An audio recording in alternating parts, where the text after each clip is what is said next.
we are not our history. We are the stories we tell ourselves. And you'll find that you talk to your parents about some of the things that wounded you as a child. You say, Mom, when you said this to me back in the day, or remember this situation that happened, and your very selective memory, because we can only store so many memories from our lives. And it's usually the ones that are super amazing or super painful. That tends to be what we have the capacity for, right? And so you revisit one of those situations and say, I remember when you told me blah, blah, blah. And then your parents go, what? That's like either that barely happened, or they tell you the context of it, or they tell you what came before or came after and reframe it for you. And you go, what? I always took it as X, or I just remember the Y, or whatever. And again, you're selectively choosing the pieces of those stories that you have chosen to take on. And they continue to be the narrative that plays out in your head. I'm Srini Rao, and this is the Unmistakable Creative Podcast, where you get a window into the stories and insights of the most innovative and creative minds who've started movements, built thriving businesses, written best-selling books, and created insanely interesting art. For more, check out our 500-episode archive at unmistakablecreative.com. Doing creative work can be kind of lonely, and that's why we built the Unmistakable Listener Tribe. The tribe is a community for professionals to connect and support each other. Everything is designed to help you grow your business and share what's working and what isn't. And that's true whether you're a business owner or an artist. You'll get access to feedback, live conversations with guests, and so much more. By joining the tribe, you become part of a community of creators who all support each other, and it's completely free. Hopefully I'll see you there. Visit unmistakablecreative.com/tribe to join. Again, that's unmistakablecreative.com/tribe. Leslie, I'm actually thrilled to be able to do this in two parts. I think that it says a whole hell of a lot to me about how much you have packed into this book. One of the things that you say before you start to introduce us to the things that block swagger is that if you start to believe your own hype without having the actual chops to back it up, you not only start making bad decisions, you also literally brainwash yourself into believing you're better than you are, which leads to less of a desire to improve. And I appreciate the fact that you put that in the book, because I feel like there's so many people who believe in their own hype with nothing to back it up. Why do you think that people even get away with that? I mean, it seems like there's a lot of that, particularly in the online world. I think there's actually an expectation to do that.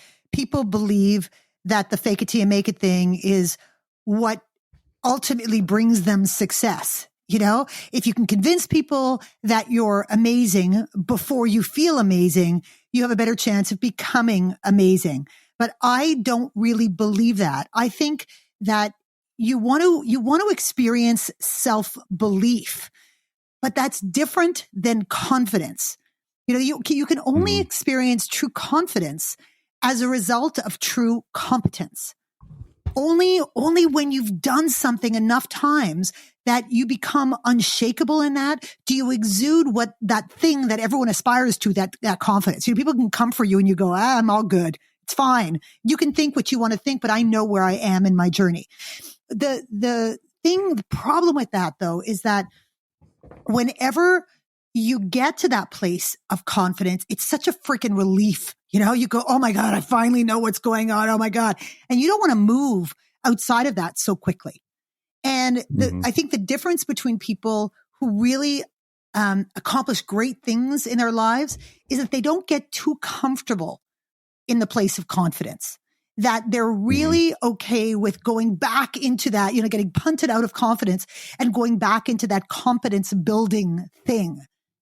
So when we convince ourselves that confidence is everything, then we actually limit our ability to grow. And self-belief is very different. Self-belief is a choice.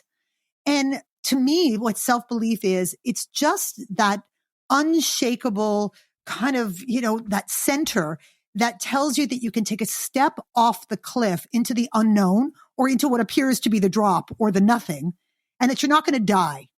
Things might happen to you. You might experience a bunch of things and it might not go as planned, but you're not going to die. And I think that lack of self-belief is what stops people from going into the unknown. So there's all these different elements in my mind, from my perspective. So I think if you believe your own hype too much, then you don't get into that confidence building. And if you don't believe in yourself enough, then you don't take a step off the cliff. So there's kind of a sweet spot there. It's like hustle and humility mixed together. Yeah.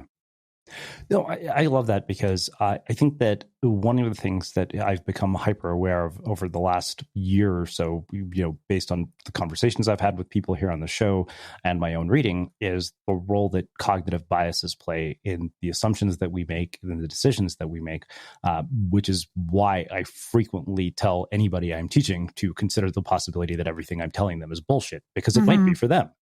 Yep. And so I wonder, when it comes to this whole idea of, believing your own hype, like, why do people ignore context so much? I'll give you an example just to frame it. So you look at an online course or something like that, right? And you'll see that, this person got this result. So if I just follow them and do exactly as they did, I will get that same result too. I had a friend who has been a guest here before. She sent me, I think, 10 different websites from 10 of her clients. And I put them all up next to each other. And I said, I'm going to pass on all of these guests because I have no idea what the fuck any of these people do. And it sounds like they all do the same thing. I think that our lack of our context or lack of context.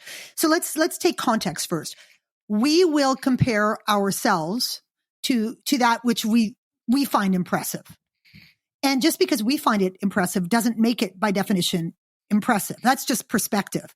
I remember my mother, my amazing mother, when I was a little kid watching the news, and she said to me, Leslie, you realize that there are other news crews taking a different perspective on this.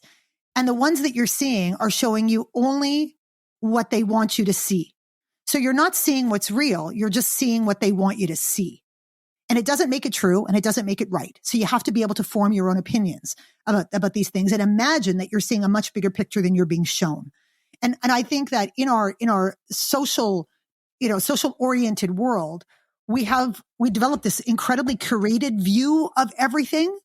And we don't want to think about what is true and real beyond that. And so, we're going to like what we like. We're going to gravitate towards what we gravitate towards, and we're going to believe what we want to believe. I think it takes a really strong mind, in this today's environment to go, yeah, okay, but right? Because that's the opposite of what that curated social media thing is trying to do. They're saying, no, just see only this, see a collection of this, a palette of this, a reinforcement of this. Don't think about what I might look like off camera or what this situation might be besides this. Just accept what I'm telling you. And I think we've become super myopic as a result. Yeah, I mean, I think that sort of myopia tends to lead to a lot of delusional optimism. Delusional everything, delusional pessimism too.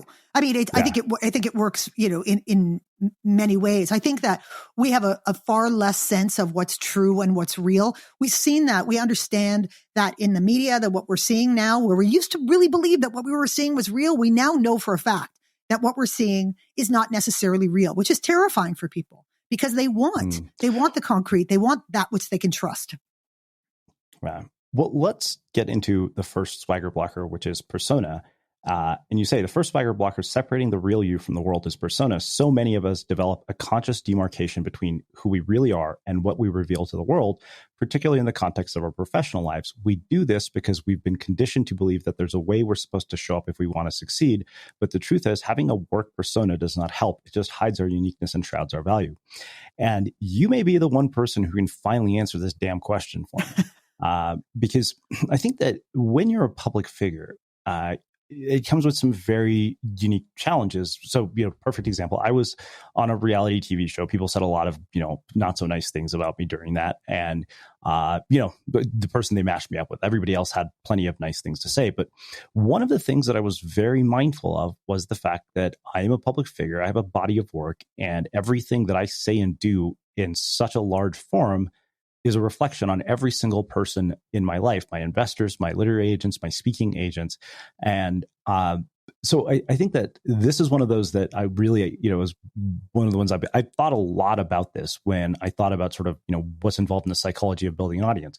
When I met Glenn Beck, I wrote an article titled Person versus Persona and the Media Mask, because I think inevitably I am a different person behind the microphone than I am with my roommates and closest friends, because a lot of the things that I say to them would basically be career-ending PR crisis in the making. So where's that boundary between, being genuine about this and being a jackass? I don't think, a lot of people get down on the concept of authenticity because they say it's an excuse to be an asshole. Now you could just be unfiltered, uncensored and say, I'm just being authentic. It's just who I am. It's just the real me. That is not what swagger is all about. And I think also that, yes, I guess I might say different things to my best friends, in the context of conversations that I would say in service of the swagger message, for example. Yeah. But if they were conflicting, then I'm full of shit. I might say them differently or express them differently. I might swear more, or I might be more specific or whatever. But if I'm changing my context, if I'm full of shit about what I believe in, I think it's I think people mistake professionalism with credibility. And that's where I think it gets very messy, because and it's a very long and rocky road, because very often when we step into our professional environments at the beginning of our careers, we start with that mask of persona. We walk, talk, dress, behave, fucking business buzzwords and acronyms and all the shit that we think that is going to gain us entry into this new tribe that we've entered into, and then it just continues from there. And we tell ourselves that the reason that we are experiencing success or we're ascending is because we're doing that. We don't think about the spaces in between where our humanity is shining through. We think about, well, I must be succeeding because I'm doing this right. I'm playing this game, this role, correctly. And so it just goes on from there. So what I always say to everybody is you gotta be who you are from the jump. Like from the time that you go and you interview for a job, for example, you gotta let them see who you are. So if they do want you, you can go, oh, phew, okay. So they want me for who I am. And yes, there may be people in my work environment who are trapped in that persona paradigm who aren't going to like it, because my realness holds up a mirror to their lack of realness and the fact that they're very trapped and they don't know how to escape it. So the more authentic and the more real I am, and the more people will gravitate towards me as a result, because we know that we fall in love with people for whom what you see is what you get, because we feel safe with them. We don't feel like there's something, there's something hiding behind that's going to those are the people that we love and respect in our world. But for so many people, they've gotten so disconnected from it, they don't know how to get back there. And they feel like it's going to be this big radical shift. And for me, professionalism is being respectful of other people. That's fucking cost of entry. Don't be an asshole. It's doing your work to the best of your ability. It's trying to elevate the collective and not just yourself. It's about taking responsibility when you screw up. And it's about being a part of something bigger than you and considering the goals of the collective, to the best of your ability. To me, that's what being professional is. It's not about wearing a certain kind of shirt or speaking a certain kind of way. But I mean, if you have a client meeting and you believe that your client is going to be offended if you swear a blue streak, then it's not good for the collective for you to swear a blue streak. But when you're in a meeting with your colleagues and you're a swear your fucking ass off. It's who you are. It's not going to hurt anybody. Nobody's ears are going to fall off or bleed. And I think that you have to learn to make choices. And if what you say and do is out of alignment with what you think and feel, you're experiencing what I call the swagger gap, that you're full of shit and you're trapped in persona somehow. Did you know this podcast is powered by Acast? Acast is the home of podcasting. For creators looking for freedom to grow their listeners and make money too. And creative brands looking for smart ways to advertise. Podcasters and advertisers in the know Acast. It's time you did too. Visit acast.com to find out more. Acast, for the stories. This episode of The Unmistakable Creative is brought to you by ThoughtWorks, a global technology consultancy that's hiring senior and lead developers, data engineers, infrastructure consultants, and more to join them in their roles across the United States. It's pretty clear that last year changed our working lives forever, and maybe it made you realize that you were ready for a change. At ThoughtWorks, they challenge curious minds to make a real impact, get to know them, and discover how you can make your mark in tech. At ThoughtWorks, you're free to seek the most ambitious challenges, free to change career paths, free to use technology as a tool for social change, and free to be yourself. They're looking for change makers, opportunity creators, status quo shakers, thought workers. And if you're listening to The Unmistakable Creative, that's probably you. Learn more and apply at thoughtworks.com/careers. Again, that's thoughtworks.com/careers. It's funny you say that, because there are two experiences that come to mind for me when you say that. The first was the first and probably the last time I ever went to give a talk at Pepperdine. My dad saw it. He said, "You use way too many swear words." And part of it was, I think I'd been watching these Gary Vaynerchuk speeches, and I was like, wait a minute, like this actually doesn't serve the message at all. And that was a pretty profound realization for me. I was like, okay, I'm not Gary V. I shouldn't be swearing just for the sake of swearing. The other one is job interviews. And I love that you brought this up, because, I have been fired from every job I've ever had. And now that you've said this, it makes a lot of sense, because I was really good at interviewing because I could put on that mask and I could go in and I could basically present the image of who they wanted me to be to get the job. And of course, I could never keep the job because that wasn't me. And I remember thinking, if I'd ever had the opportunity to do it again, I had one last interview for a real job sometime in 2011. And it's funny because I wrote about this in my book, where there was a guy there basically said, when we say, 8 o'clock, we don't mean 8:15. And I think if I had been honest, I would have just put the interview to the end right there and said, you know what, guys, I think I would hate working with all of you. So I think let's just save each other some time and, call it a day. Like, clearly I'm not a good fit for you, but I didn't. And what's funny is the woman who was hiring for the job got fired. The person they hired got fired, and then this other guy was just a lifelong person who just followed rules. Yeah. I mean, I understand how badly we want to fit into the tribe, because that's primal, right? That's if we don't fit into the tribe, we're the first one that gets eaten, in the event of a famine kind of thing. So we want to fit in, and we feel so proud of ourselves when you go, yes, I have been accepted. I have been approved of. But if you're being accepted and approved of for being someone other than you're not, what is the fucking point? What is the point? We cannot be for everyone. When we are for everyone, we become like this artificial, vanilla, bland nothing. And it doesn't make waves. And you think you're making other people's lives easier, and that you're going to experience some kind of security as a result. But when you are screaming on the inside and going, I can't, I'm trapped in this, vanilla world, when I'm a double, triple fucking, mochaccino with a twist of lemon and some cayenne pepper sprinkled on top, it will not last. And I would rather be respected and accepted and loved and approved of by a few for who I really am, than accepted and loved by everybody for who I'm not, because it's not real. And we're so starving for approval that we'll do anything to get it. It's heartbreaking. It's heartbreaking because we don't know how to self-validate. We don't know how to internally validate. That's not anything that anybody teaches us how to do. Mm-hmm. Yeah. I'm so glad you brought that up, because I've been kind of like writing about this idea, what I call a creative MBA, which is kind of what I want to start to form based on just looking at curriculums in both MFA and MBA programs. So there's this huge knowledge gap, which is, largely around the subject that you're talking about, because you can learn how to do all these different things. You can read all these business books, but if you don't address the very things you're talking about, you're kind of building it on a house of cards. Yeah. Oh, listen, 100%.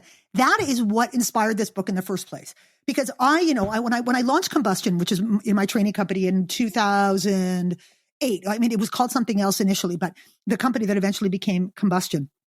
And I was training skills for which I considered myself to be relatively expert. That was what made Combustion different. It was subject matter experts who became trainers in order to share that knowledge and make people's work lives better the very next day. That was my whole thing, and doing it in a very irreverent, very soulful, very human-centric kind of way. But what I discovered, it didn't matter where I went in the world. It didn't matter the level that, I was working with CEOs down. It didn't matter the culture. It didn't matter the company. That, at their core, people didn't feel like they were good enough. to succeed. They didn't feel like they could reveal who they really were and still experience the success that they were dreaming of. So all of these skills that I was teaching them, storytelling, presentation skills, creativity, leadership, it was like built on the most incredibly shaky foundation, because how could they actually internalize these skills and own them if they weren't internalizing and owning themselves? You know what I mean? It was yet another layer that they were putting on the outset. Okay, presentation skills. Okay, I got to look like I'm all over it. I got to look like I'm super confident. I got to look. I was like, no, we got to learn what it means to feel that. What can you tap into that is proof for you, so that you can experience that sense of true confidence. So that when someone questions you in the moment, you don't fall off your center, you don't freak out, you don't crumble, or you don't get mad, or all of those things that become the shit show when we're having to get up in front of people. And when I realized that, and I spent all of my time trying to break people down when I had them in front of me. That was what my training became. It was like this deconstructing of their psyches to show them that if they pull out who they really are, even for a moment, and let other people in that training experience see them and experience the feedback from that they'd start to see the proof of concept. They'd start to go, wait a second. When you like that? That was good. Everyone was like, yeah, that was so much better. That was so amazing. That idea, that thought, that the way that you carried yourself, the way that you told that story, you were like a different person. And I'm like, no. That was actually you. That was the real you. Do you understand how much of you are leaving off the table? And if you tapped into everything that you were, how, what a difference this would make. So that's why I went, skills training is great, but it is not going to work unless people believe that they are worthy of embracing this new information and using it in a way that only they can. And then bring it back out into the world in an incredibly powerful place, Yeah, no, absolutely. A conversation that comes to mind for me is my friend Erica Lermark, who has also been a guest here. I remember she would tell me, she said, you know what? She said, when I talk to you offline, she said, you're incredibly opinionated to the point where you'll say things that piss people off. And she said, but that doesn't come into your work. And she said, and that's going to be the difference if you're willing to do that. And Justine Musk once told me, and I have quoted this quote 1,000 times because I think it's such a valuable quote. She said, if you have a bold and compelling point of view, it will piss people off. And I remember the moment that happened, that when I finally embraced those two ideas, that's when everything changed. Yeah, but Sri, it's about your intention.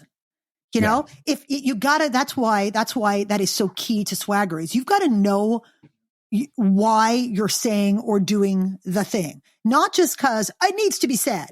Okay, well, if it needs to be said and all you're going to do is alienate people, there's no fucking point, because it's not going to land. People aren't going to embrace your truth. You're actually going to defeat the purpose of saying it. If your intention is to help people understand a different point of view, then you don't change your truth, but you got to have the smarts to be able to reframe your truth so that it lands, so that people understand that it's not just about you and not just good for you, but it's good for the greater good and for the collective. And when you learn how to do that, to make things that are important to you important to other people because they have a connection to it in some way, or they see that it also benefits them, or that they can be part of something bigger and greater, then you don't piss them off. Then you're just, creative, or you're just strong-minded, or you're just whatever. You're not an asshole. And it's like one of the things that I wish that I could teach people how to do, to like with nuance. I talk about it in the book about how truth is about, it's you don't change what you say, but you reframe it. And you also think about the when, the where, and the to whom you speak it. Because if it's not going to land in that moment, you're wasting your breath. And if you want to make sure it gets heard, you got to get a little strategic about it. Because that's what gets people into trouble, is they just puke out their truth and expect everybody to sift through it for the good chunks. It's like, no one's going to do that. It's not going to happen. Well, I've often joked that, my book, Unmistakable, Why Only is Better Than Best, could have easily been called Everybody is Full of Shit. But to your point, that's exactly why it wasn't called that. And I don't think it's about, like sometimes the shit that comes out of our mouths is us trying out ideas. They form in their heads and they're out of our mouths before we even really think about it and process, because that's how we operate. And then it's only by the reflection of other people that we start to go, was that did I do that the right way? Was it the right thing, the right time, the right place? Or do I even believe this?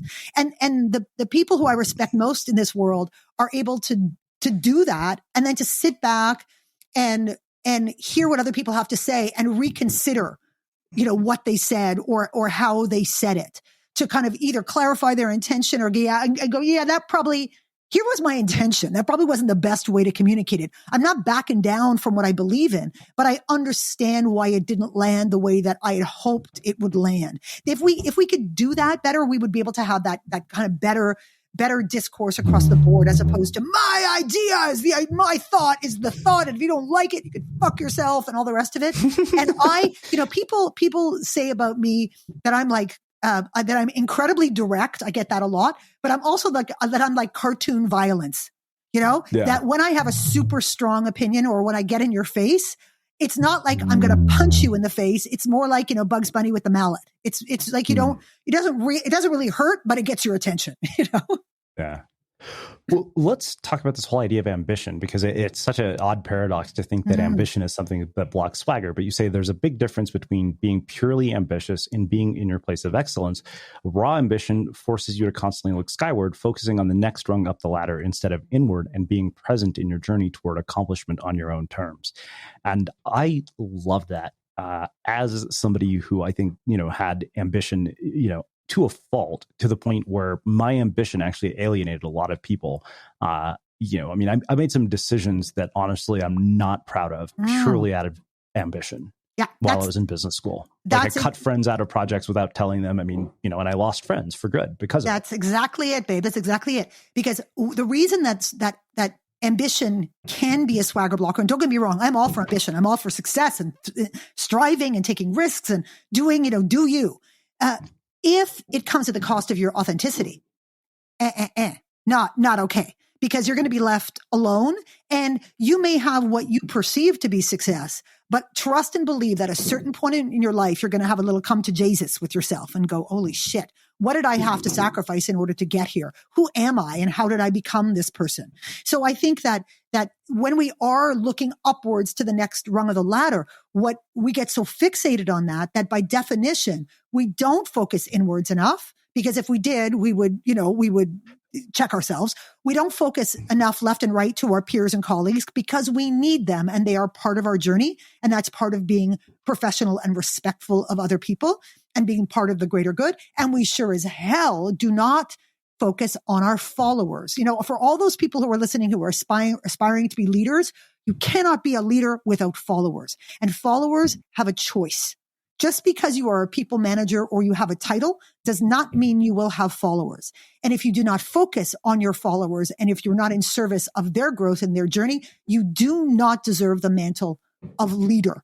And so if your swagger, if your swagger is coming, if it's at the expense, or your authenticity is coming at the expense of your ambition, then that is not about swagger. So being in your place of excellence is saying, I want to do a really great job. I want to learn. I want to do the best that I can, not just for myself, but for everyone who is connected to the work that I do. And I want to help lift the people around me. And when you do that, you don't have to climb, because people will lift you. That's the beautiful thing. That's what people forget, is that people will lift you. Because if you're a natural leader, then when leadership roles are open, yeah, sure, you go for it. Absolutely. And everybody else is going to endorse you for that. You're going to have so many people going, oh yeah, Srini's like, you got to, he's the best. He's got our backs. He's amazing. We trust him, all the rest of it. And yes, you're going to have to adjust to new status as you move up the ladder, but that's the least of your problems, But yeah. So I think that it can be a really slippery slope, which is why you got to watch yourself with ambition. Yeah. So one other sort of follow-up to this whole idea of ambition, when you see things like, the way that our politicians behave in the United States, the way our startup, CEO founders behave when they've, achieved $1 billion valuations, do you think that there's a danger of pushing ambition and self-interest to the point of diminishing return? And how do you recognize that before it happens? Listen, I've always said that, that power corrupts absolutely. I mean, you can't, it is the very, very rare individual who remains uncorrupted in some way, shape, or form as a result of having massive power. Because I think we disconnect from reality at a certain point. When you forget what it means to be and feel like someone who is deep in the struggle, that's when everything is lost. And if you can't stay connected to that, you lose your motherfucking mind. You lose your motherfucking mind. And I watch people in power, and I shake my head and go,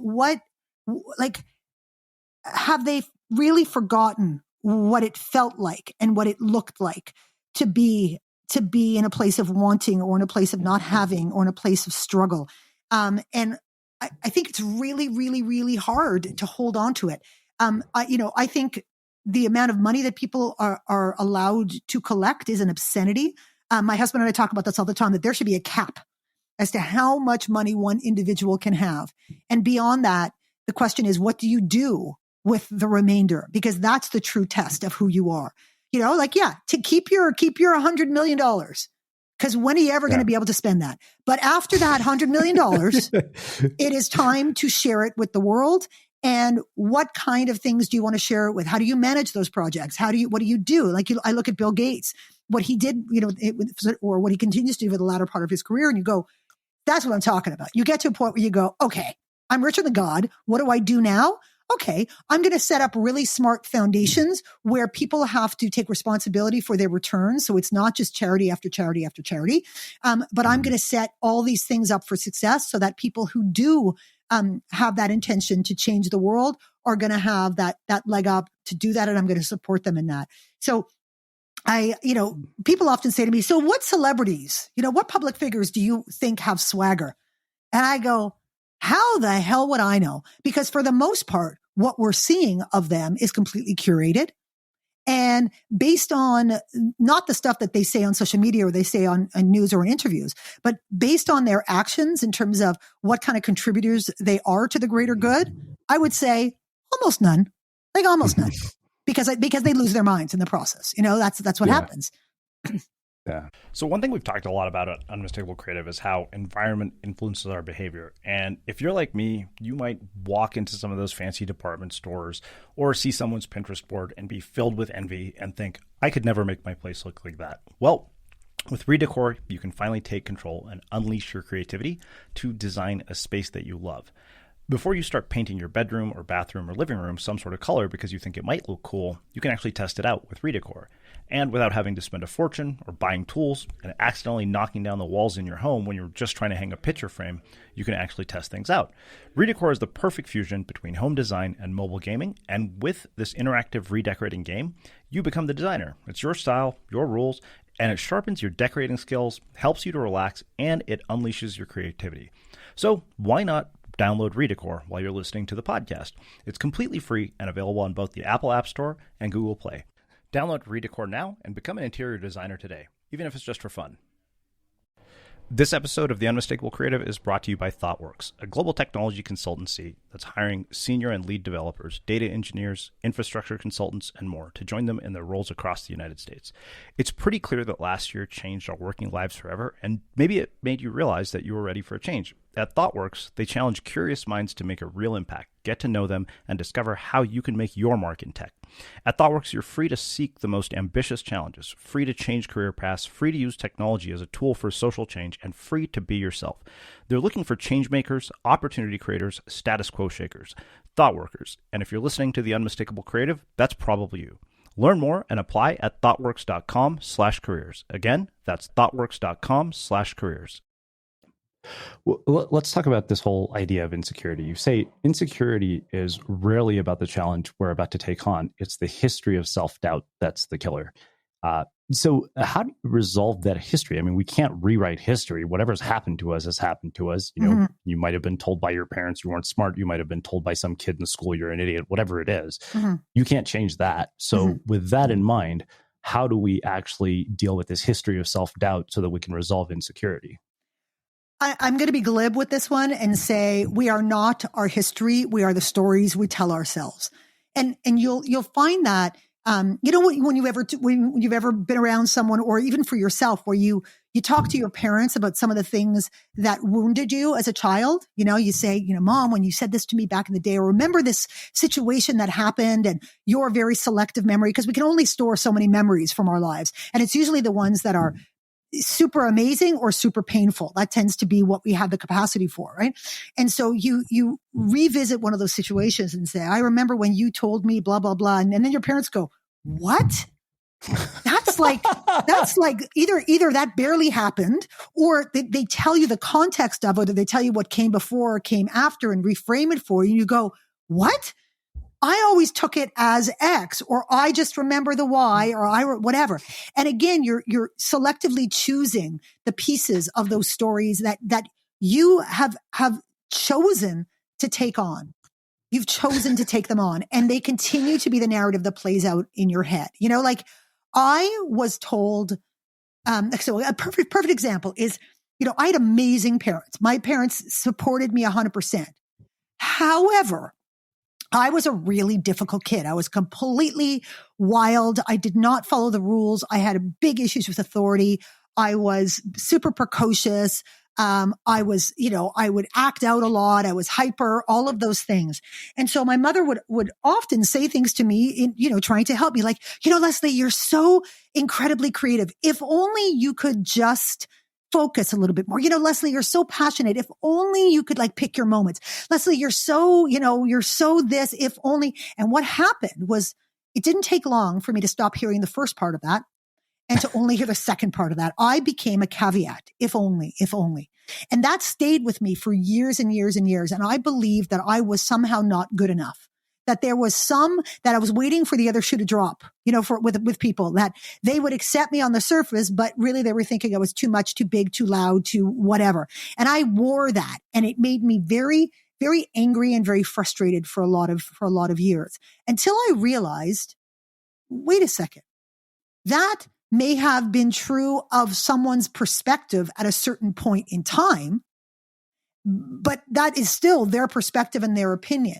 And if I wear it, then it's mine. And it's the equivalent of, going into the fucking airport, going up to the baggage carousel, dragging somebody else's baggage off the carousel, dragging it down the causeway, taking it home, unpacking it, and putting someone else's dirty underwear in your head and strutting around in it.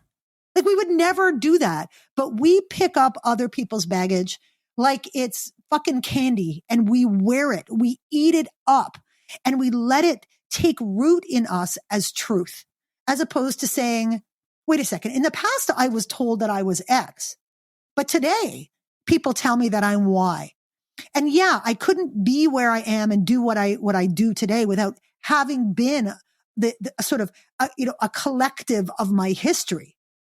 But I can choose the damage that I continue to wear, or I can choose to recontextualize it and embrace who I am right now, in my journey. So I just stopped hearing that in my head. And you can't, your psyche's going to talk to you. It's going to say something.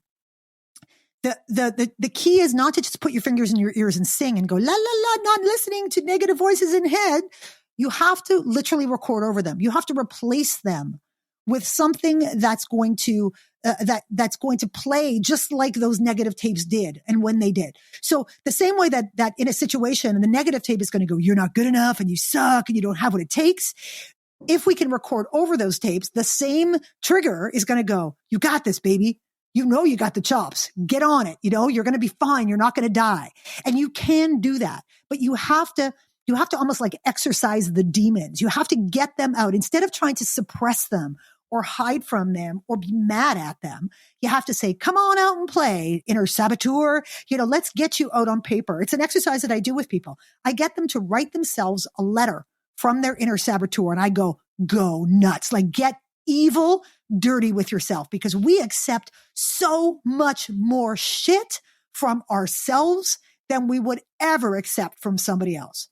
If somebody came in and said to me some of the shit that plays in my head, I would punch them in the face. I would lay them out. And I can. I would lay them out. And yet I choose to allow that. I choose to allow my own insecurity to speak to me in that way. So I get people to write a letter from the inner saboteur. And once it's out on paper, and it's a totally emotional exercise because I want every dark and shitty thought that you have about yourself to come out on paper. And often when I'm coaching people, I'll read it back to them, which is really difficult for them because now it's somebody else's voice saying the things that are their worst fears, their worst beliefs, you know? And then once we're done, I go, okay, so like any good lawyer, I want you to write a rebuttal to this letter, but I want you to use facts and not supposition. So I want you to sift through your life to date and find concrete facts, proof to dispute these points of insecurity. Okay. So it's not just like, don't be mean to me. I'm a nice person. And, I just want to be loved. I'm going to talk about you say you're unlovable. And when in fact, you have a partner who loves you, you have friends who have known you and loved you for the past 25 years. Those are facts. Those are indisputable, right? So I get them to do that just for like line by line by line.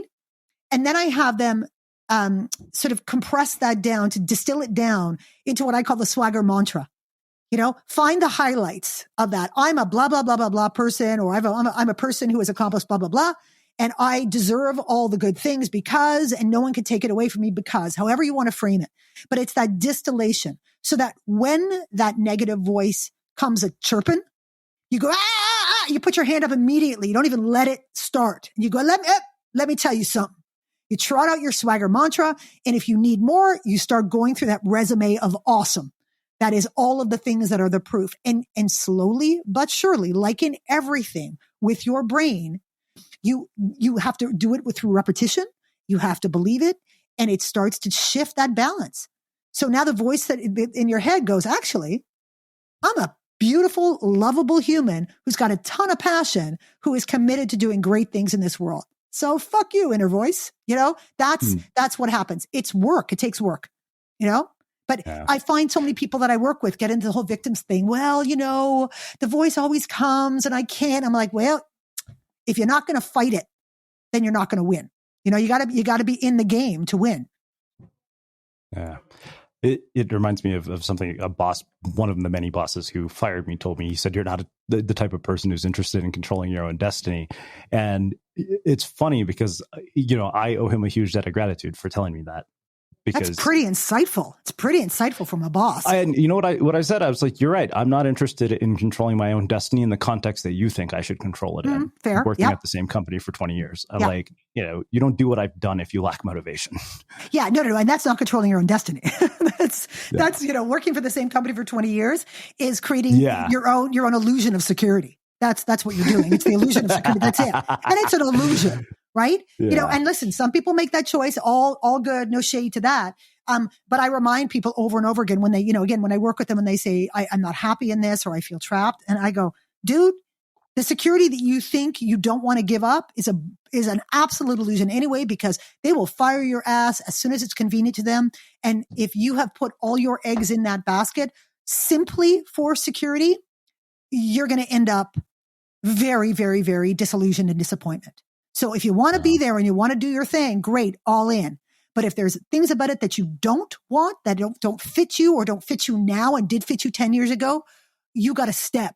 You got to take your own life in your hands and understand that there are other options for you in this world.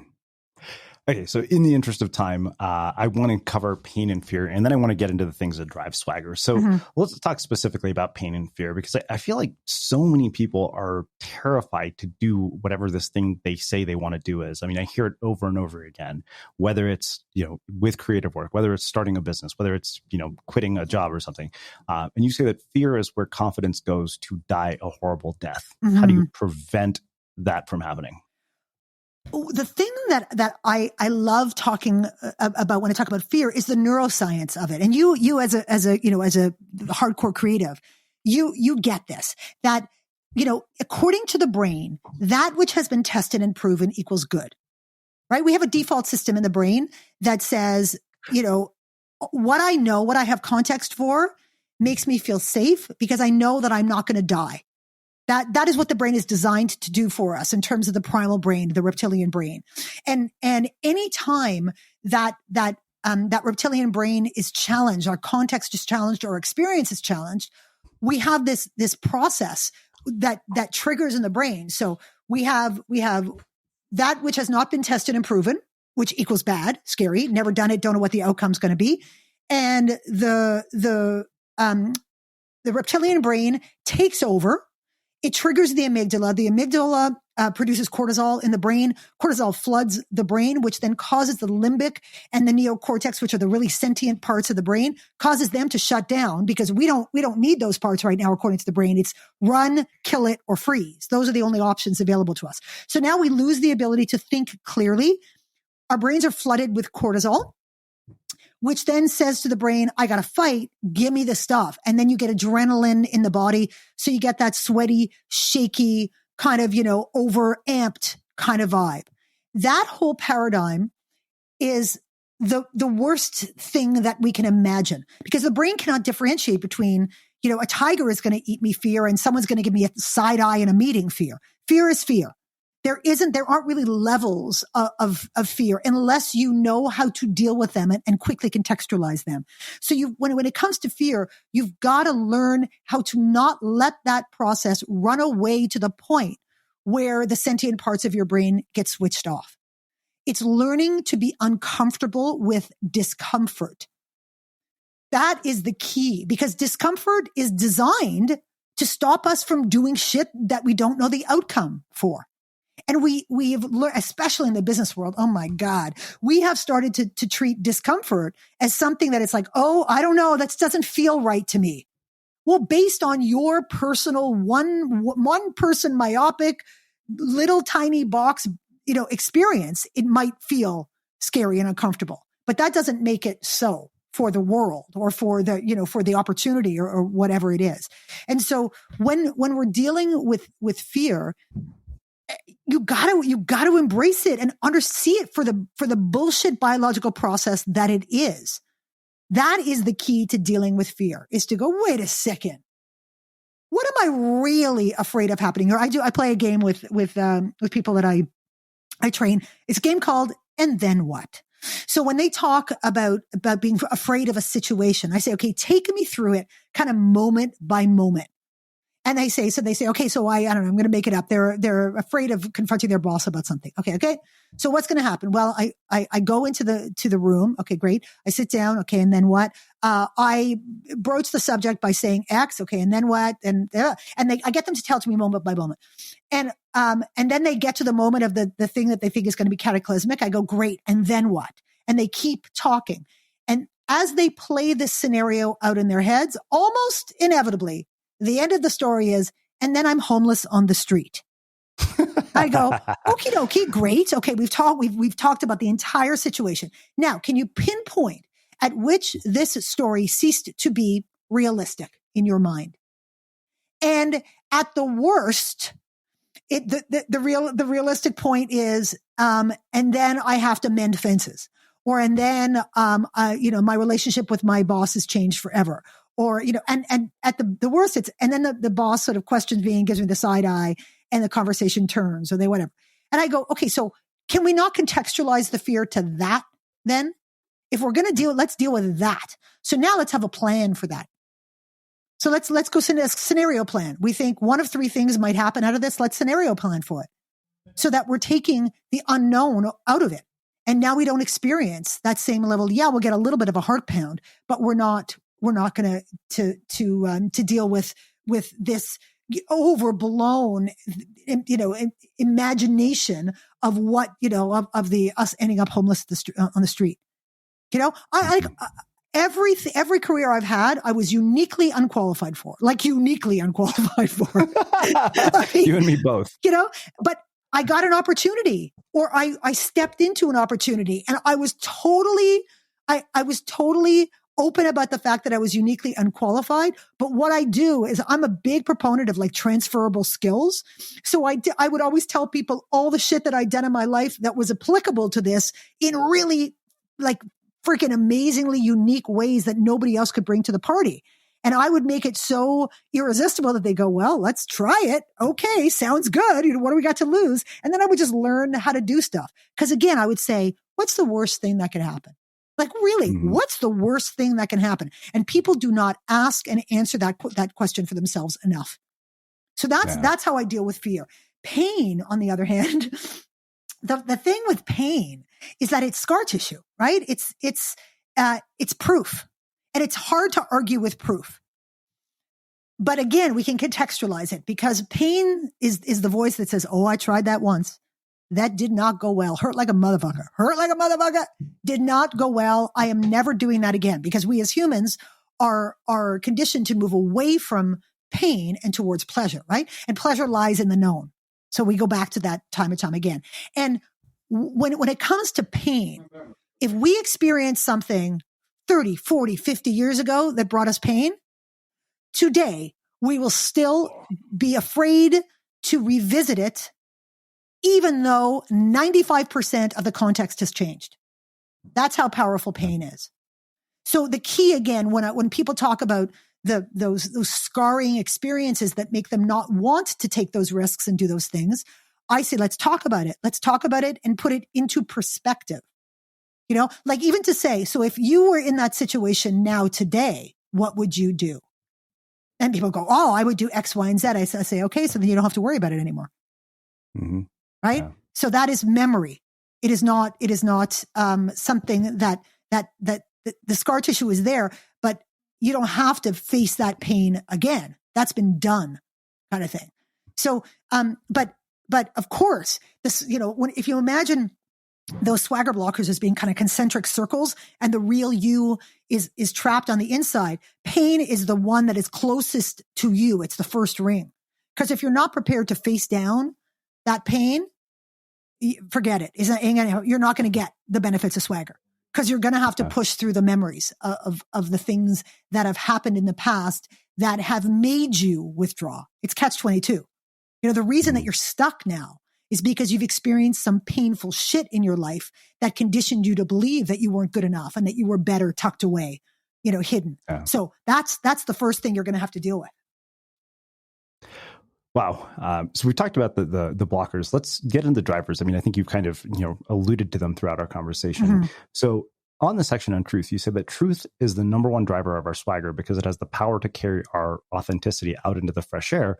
Speaking your truth isn't a license to run around spewing your opinions or judgments on others either. It's more an antidote to feeling unheard, misunderstood, or suppressed in some way. If swagger is the authentic manifestation of who you really are, then speaking your truth must be in your toolkit if you want to be successful. So what are the components of that toolkit? Because you alluded to sort of when, where, and intention earlier.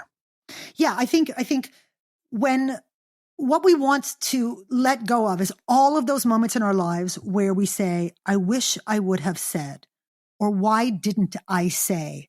or "Why did I say that when that's not what I was feeling?"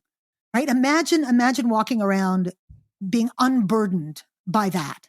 So, you know, a lot of us really don't have a lot of experience in speaking our truth.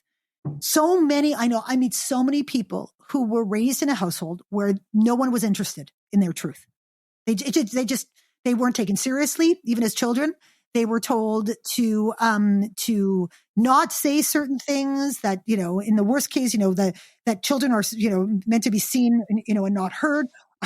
How many people I've worked with who come from cultures where, for example, being female or being dark skinned was a crime in their own homes, their own community. You're speaking to an Indian person. Right. So. Yeah. Right. And so all of those things, all of that truth has become so muzzled and muffled that they don't even know how to do it anymore. So I talk about practicing speaking your truth. You know, learning how it feels in your brain, in your mouth. What does your heart feel like? Because you can't just go from zero to like, you know, brutal honesty kind of thing. But as I said, that there are you know, checks and balances in that truth thing. First of all, is if it's just for your own benefit, it's probably not going to fly. You know, it's probably not going to fly. Any truth that you could hope to speak has to somehow be reframable as being good for the other, for the collective, or for the greater good. Even if it's super duper good for you. You know, if you feel like your boss is being an asshole, or if something's not right, it means that because of the way that they're interacting with you, they're not getting the best out of you. And that's not good for them. That's not good for the collective. So if you go in, if you can have that conversation and go, I don't like the way you manage me. And I think that you're disrespectful and you're all of these things. And I list out all, like, I criticize this person to high hell and all the rest of it. They're just going to shut down. And my truth is going to just, die a horrible death.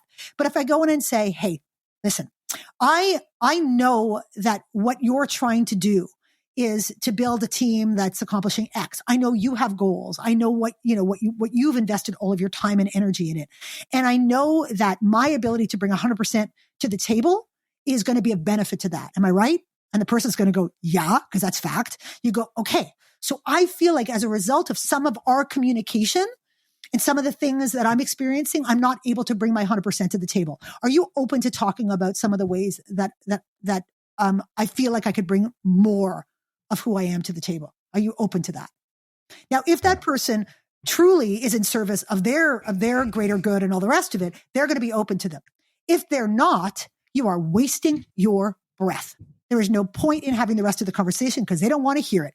So I'm not going to waste my truth on people who don't have the capacity or the willingness to hear it. It's a waste of time, right? I will find other ways to do it, which leads me to think about reframing, but also think about, is right now in this moment the best time for my truth to land?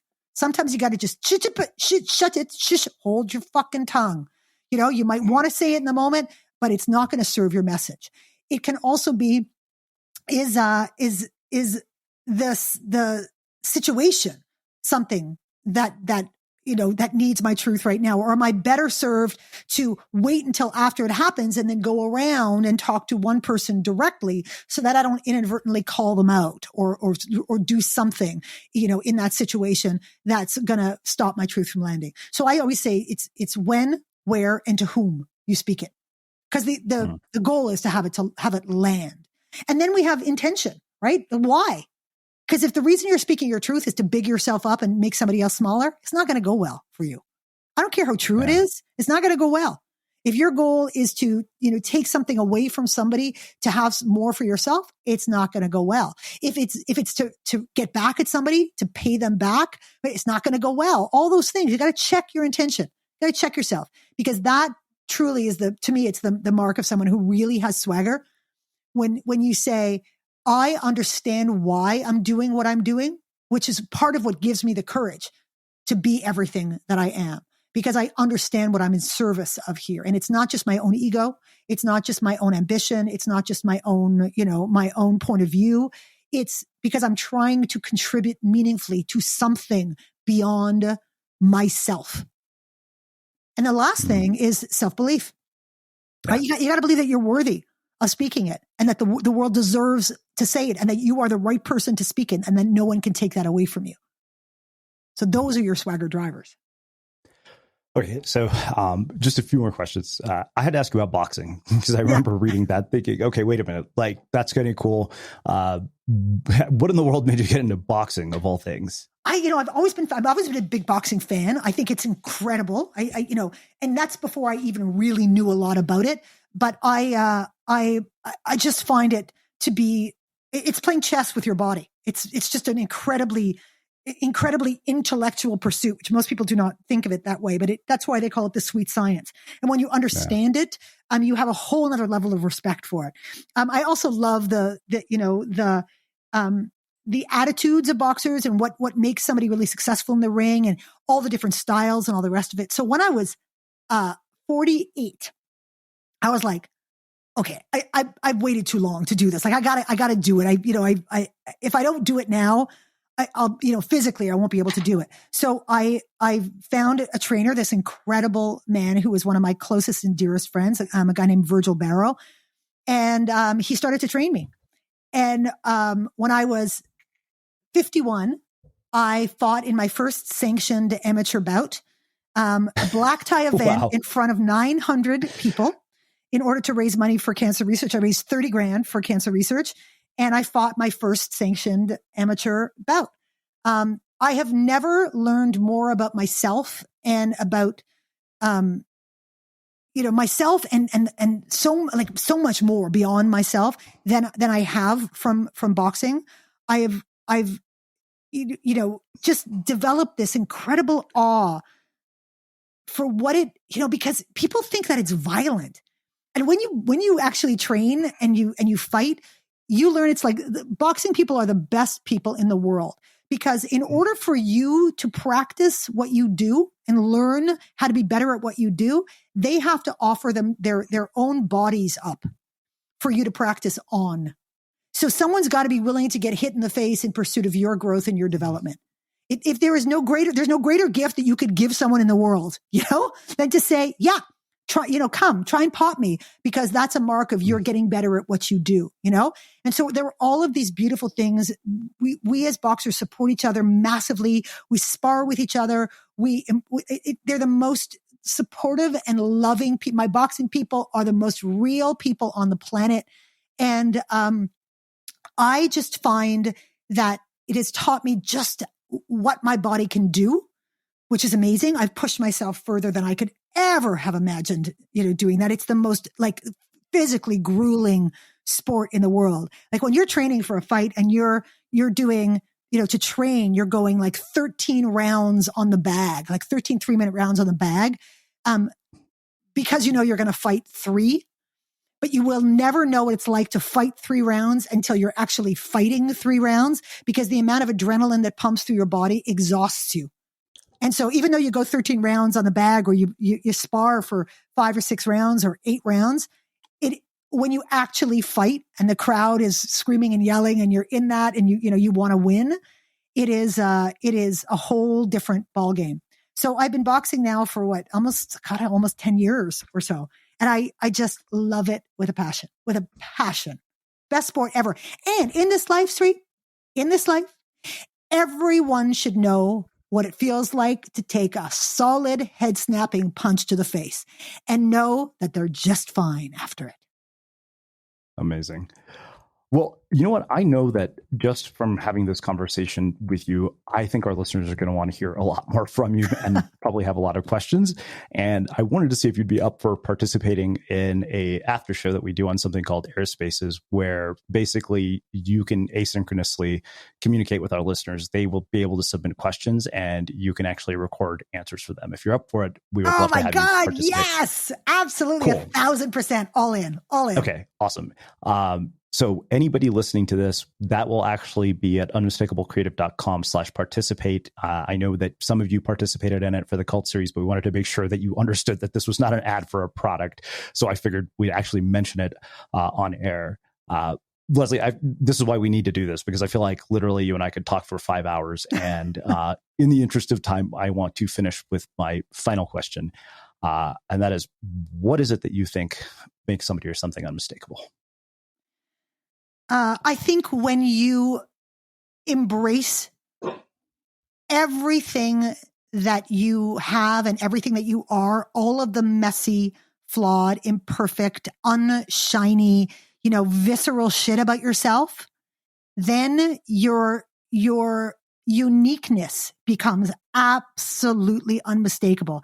I know without a shadow of a doubt, there is only one Leslie M in the world. And I am so good with that.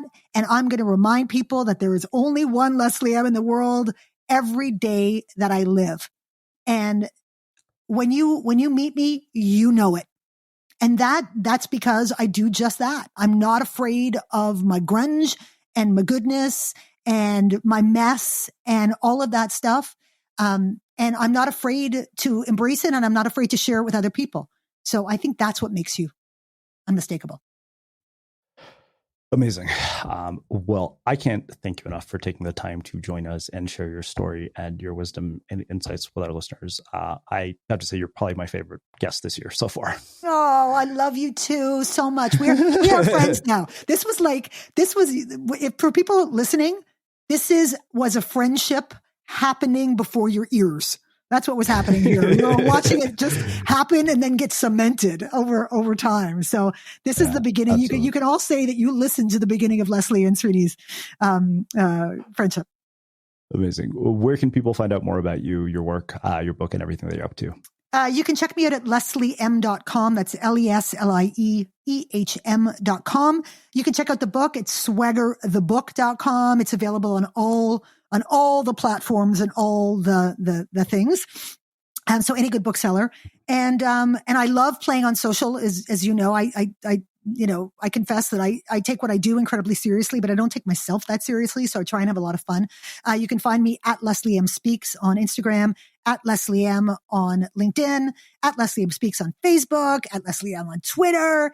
And listen, I am the most accessible person in the world. So if anybody's listening and they have a question, they want to know something, just reach out. I'm right here. Happy to talk anytime. Awesome. And for everybody listening, we will wrap the show with that. Thank you for listening to this episode of the Unmistakable Creative Podcast. While you were listening, were there any moments you found fascinating, inspiring, instructive, maybe even heartwarming? Can you think of anyone, a friend or a family member who would appreciate this moment? If so, take a second and share today's episode with that one person, because good ideas and messages are meant to be shared. So one thing we've talked a lot about at Unmistakable Creative is how environment influences our behavior. And if you're like me, you might walk into some of those fancy department stores or see someone's Pinterest board and be filled with envy and think, I could never make my place look like that. Well, with Redecor, you can finally take control and unleash your creativity to design a space that you love.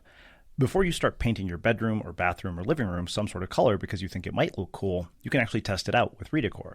And without having to spend a fortune or buying tools and accidentally knocking down the walls in your home when you're just trying to hang a picture frame, you can actually test things out. Redecor is the perfect fusion between home design and mobile gaming, and with this interactive redecorating game, you become the designer. It's your style, your rules, and it sharpens your decorating skills, helps you to relax, and it unleashes your creativity. So why not download Redecor while you're listening to the podcast? It's completely free and available on both the Apple App Store and Google Play. Download Redecor now and become an interior designer today, even if it's just for fun. You're ready to get back into yoga, so you ordered the essentials, a non-slip mat, yoga blocks to keep balance, and an exercise ball. And you used your Bank of America customized cash rewards credit card, choosing to earn 3% cash back on online shopping and up to 5.25% as a preferred rewards member, which you put towards your most essential yoga gear, noise canceling headphones. Apply for yours at bankofamerica.com/more rewarding. Copyright 2021 Bank of America Corporation.